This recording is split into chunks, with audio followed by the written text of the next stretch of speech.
अस्सलाम वालेकुम। आज हम जिस टॉपिक के बारे में बात करेंगे वो है टाइफॉइड। टाइफॉइड को हम मेडिकल ज़बान में एंटेरिक फ़ीवर यानी ख़ुराक की नाली का इन्फेक्शन भी कहा जाता है।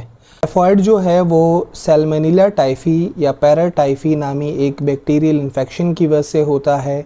टाइफॉइड जो है वो गंदा खाना खाने से, गंदा पानी पीने से फैलता है। जहाँ तक टाइफॉइड की अलामत की बात है, टाइफॉइड की अलामत में एक बुखार होता है सबसे पहले 98, 99, 100 और फिर ये 103, 102, 104 पे चला जाता है, जिसे हम स्टेप लैडर फैशन कहते हैं, यानी ये आहिस्ता आहिस्ता बढ़ता जाता है। बुखार के साथ साथ सर में दर्द, जिस्म में दर्द, रॉ स्पॉट्स, गुलाब नुमा जिस्म पे निशानात आना शुरू हो जाते हैं और इसके अलावा जो है वो वज़न कम होना शुरू हो जाता है। बुखार जो है वो सर्दी के साथ आएगा। इसके अलावा जो है भूख लगना बंद हो जाती है, आपका वज़न कम होना शुरू हो जाता है, कभी पेट ख़राब होगा, कभी आपको कब्ज़ की शिकायत रहेगी, खून भी आ सकता है पखाने। टाइफॉइड का जो बुखार होता है इसकी अलामत 8 से 10 दिन में आना शुरू हो जाती हैं फर्स्ट वीक में।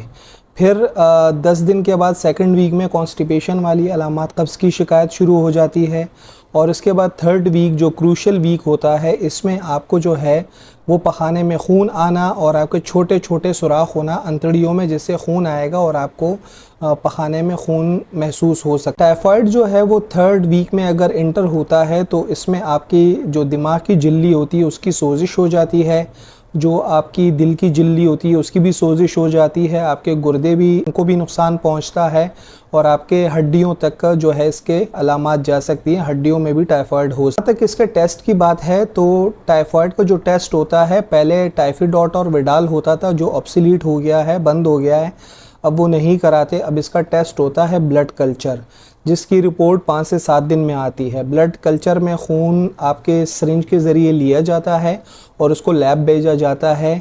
इसका जो इंक्यूबेशन पीरियड होता है जिसमें ये पनपना या ग्रो करना शुरू करता है वो 5 दिन बाद से 7 दिन तक होता है। तो 5 से 7 दिन पहले इसकी रिपोर्ट नहीं आ सकती और वो ही इसके लिए एक स्पेसिफिक गोल्ड स्टैंडर्ड टेस्ट है, blood and culture and sensitivity. जहाँ तक इसके इलाज की बात है तो इसकी ओरल यानी मुंह के ज़रिए, गोलियों के ज़रिए और IV एंटीबायोटिक्स के ज़रिए इसका इलाज मुमकिन है और बेहतर जो रिज़ल्ट है वो IV एंटीबायोटिक्स के ज़रिए आता है। जहाँ तक प्रिकॉशंस की बात है, एहतियाती तदाबीर की बात है, तो एहतियाती तदाबीर में जब भी आप खाना खाएं तो हाथ धो के प्रॉपर खाएं, हैंड सैनिटाइज़र होनी चाहिए, आपकी जो है वो हैंड सैनिटाइजेशन होनी चाहिए।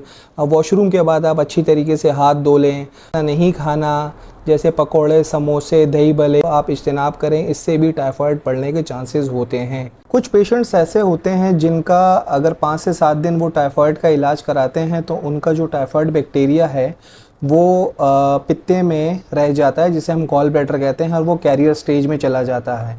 1 साल बाद भी वो अपना बैक्टीरिया जो है वो पखाने के ज़रिए शेड करता है और वो दूसरे लोगों को मुंतकिल कर सकता है। तो ऐसे लोगों का फिर हम स्टूल टेस्ट कराते हैं, उसमें देखते हैं और फिर उसके बाद 4 वीक्स के लिए मज़ीद एंटीबायोटिक्स दरकार होती हैं उसको ख़त्म करने के लिए।